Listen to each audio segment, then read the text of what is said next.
నిజమే, ఎందుకంటే ఓదార్పు యాత్ర ఇప్పుడు చేయాలి. ఓదార్పు యాత్ర పార్టీ వాళ్ళకి ఓదార్పు యాత్ర ఆయన ఇప్పుడు చేయలేదు. సంక్రాంతి తర్వాత వస్తాను, ఒక్కొక్క ఊర్లో 2 రోజులు ఉంటాను, కార్యకర్తలను కలుస్తాను, ఇవన్నీ చెప్పారు. ఇంకా అంతకంటే ముందే కావచ్చేమో అని కూడా ఆయన అన్నారు.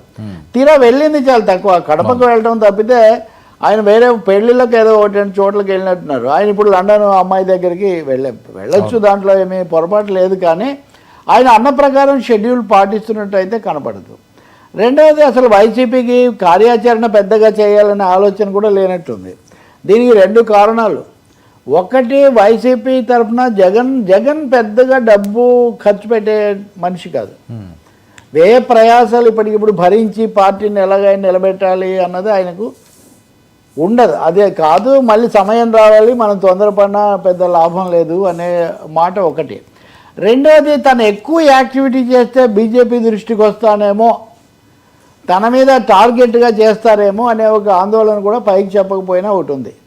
ఇప్పటి వరకు నేను ఎక్కడో విన్న ప్రకారం బీజేపీ వాళ్ళు మిగతా ఎట్లున్నా సరే జగన్ వరకు పెద్ద దాడులు జరగకుండా మేము కాపాడుతాము అని ఏదో ఒక మాట ఇచ్చారు వాళ్ళకు.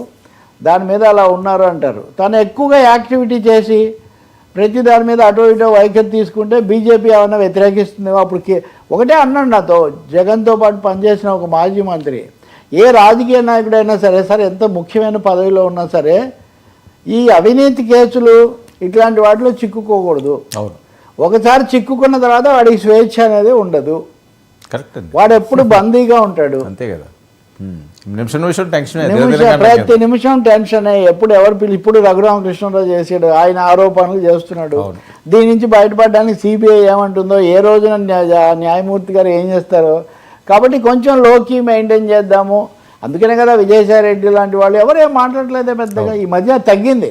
మీరు ఒక నెల కిందటైతే వాళ్ళది అన్నాడు, ఈయన ఇది అన్నాడు, ఇది చర్చించేవాళ్ళం. మనం ఇప్పటికి వచ్చేసరికి దెర్ ఇస్ నో సచ్ చడి చప్పుడు బాగా తగ్గిపోయింది. ఇంతకుముందు బూతులతో చెలరేగిపోయిన వాళ్ళు, దూషణాలతో దూకుడుగా వచ్చిన వాళ్ళు, అది కొడాలి నాని, అది వల్లభనేని వంశీనా, అది ఇంకొక ఆయన, మీరు ఎప్పుడు చర్చించే ఆర్కే రోజానా, అందరూ రోజానా కొంచెం మాట్లాడుతున్నారు తిరుపతి ఘటనలు ఇట్లాంటి వాటి మీద. మిగతా వాళ్ళందరూ పేరు నాని మాట్లాడేవారు. కానీ మొన్న పేరు నాని గోడౌన్ దెబ్బతో ఆయన గోడౌన్లోకి వెళ్ళిపోయాడు.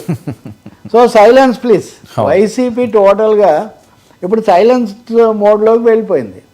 జగన్ దీన్ని ఛేదించా. ఇప్పుడు ఆయన అందుకే లండన్ వెళ్ళడానికి ఇది కూడా ఒక కారణం. ఇక్కడ ఉంటే మళ్ళీ ప్రతి దాని మీద ఏదో ఒకటి అడుగుతారు. దీని నుంచైనా ఆయన అక్కడికి వెళ్ళాడు. సో వాళ్ళంతా ఇంకా గవర్నమెంట్ ఏమైనా తప్పులు చేస్తుందేమో వాటి మీద చూసుకుందామనే ఒక దీంట్లో ఉన్నట్టున్నారు. చిక్కుకున్న వాళ్ళేమో కోర్టుల చుట్టూ తిరుగుతున్నారు.